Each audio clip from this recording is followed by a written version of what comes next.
sun was setting on a warm summer evening as my friends and I embarked on a road trip seeking adventure and excitement. We were a group of 6 young adults ready to make memories that would last a lifetime. Our laughter filled the air as we drove down winding country roads, our destination unknown. As we continued our journey, a dilapidated sign by the roadside caught our attention. It read, "This way to Twilight Carnival." It was an abandoned carnival attraction, its once bright colors now faded, and its letters covered in vines and moss. Curiosity got the best of us, and we decided to take a detour from the main road, following the weathered signs that led us to the eerie, overgrown entrance of the forgotten amusement park. Our group was a mix of personalities.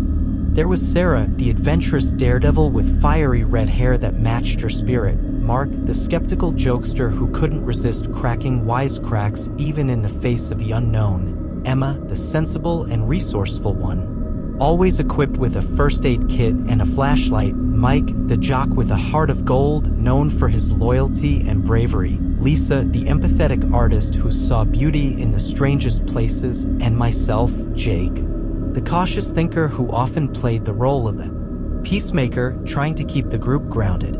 We entered the abandoned carnival with a sense of wonder and excitement, exploring rusted rides and forgotten games. It was as if time had stood still here, frozen in the golden age of carnivals. We laughed and reminisced about childhood visits to similar parks, our footsteps echoing through the silent midway. As dusk fell, we decided to explore deeper into the carnival's heart, led by the beckoning glow of an old ghost train attraction. Its facade was adorned with faded, peeling paint and eerie, life-sized figurines that seemed frozen in grotesque poses. The entrance yawned open, inviting us inside, cobwebs stretching across the threshold like ancient guardians. We boarded the rickety carts, their seats lined with worn, cracked leather, but surprisingly enough, they were still operational. With a creak and a jolt, the train set off down a track that disappeared into the darkness of a tunnel. The eerie sound of carnival music echoed through the tunnels, a haunting melody that sent shivers down our spines.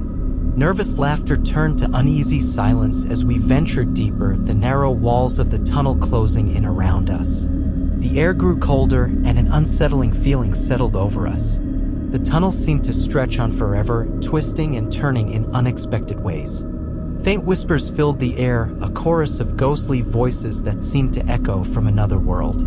We exchanged nervous glances, our faces pale in the dim light. What had started as an exciting adventure now felt like a descent into an eerie nightmare. Suddenly, the train's dim lights flickered, casting eerie shadows that danced on the tunnel walls.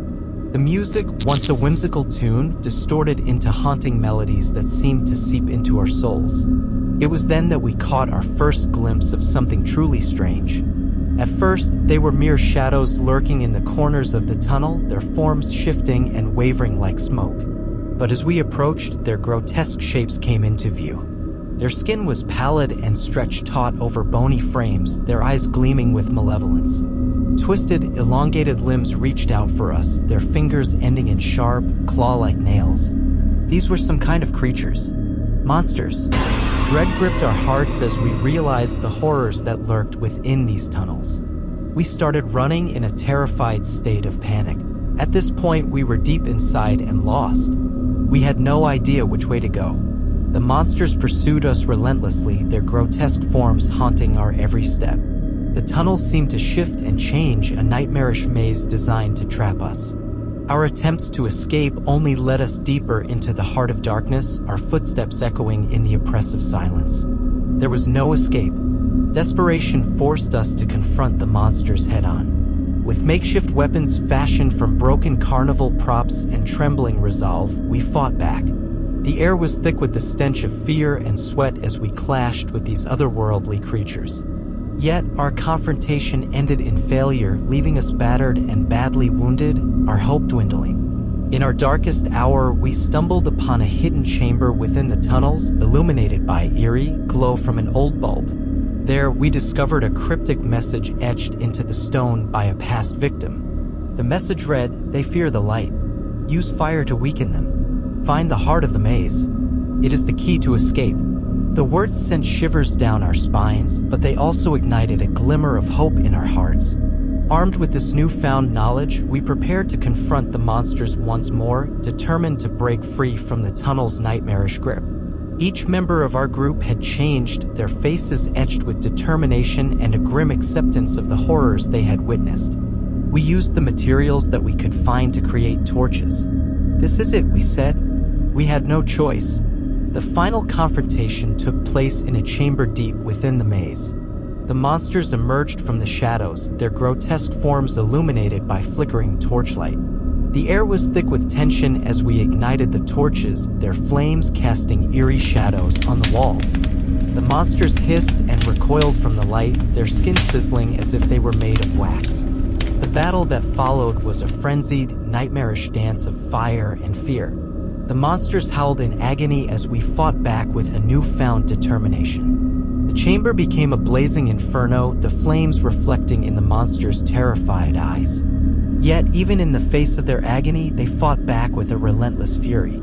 Sacrifices were made as we struggled to maintain control of the situation. Two of our friends, Mark and Mike, valiantly sacrificed themselves to provide the distraction we needed to deliver the final blow. Their sacrifices served as painful reminders of the horrors we had endured. As the last monster fell, the chamber was filled with an eerie silence, broken only by our labored breaths and the crackling of flames. We had emerged victorious, but the cost of our victory was etched into our hearts. Though we escaped the tunnels, we couldn't erase the horrors etched into our souls. As we left the abandoned carnival behind, a chilling breeze whispered of the monster's lingering presence, reminding us that evil endures and nightmares never truly fade. And so, our road trip had taken us on an unexpected detour into a realm of terror we could never have imagined, a journey that would haunt our nightmares for the rest of our lives. We, the remaining survivors, were forever changed. Our eyes held the haunted look of those who had glimpsed the abyss, and our laughter had grown quiet, replaced by a solemn understanding of the darkness that dwells in the hidden corners of the world.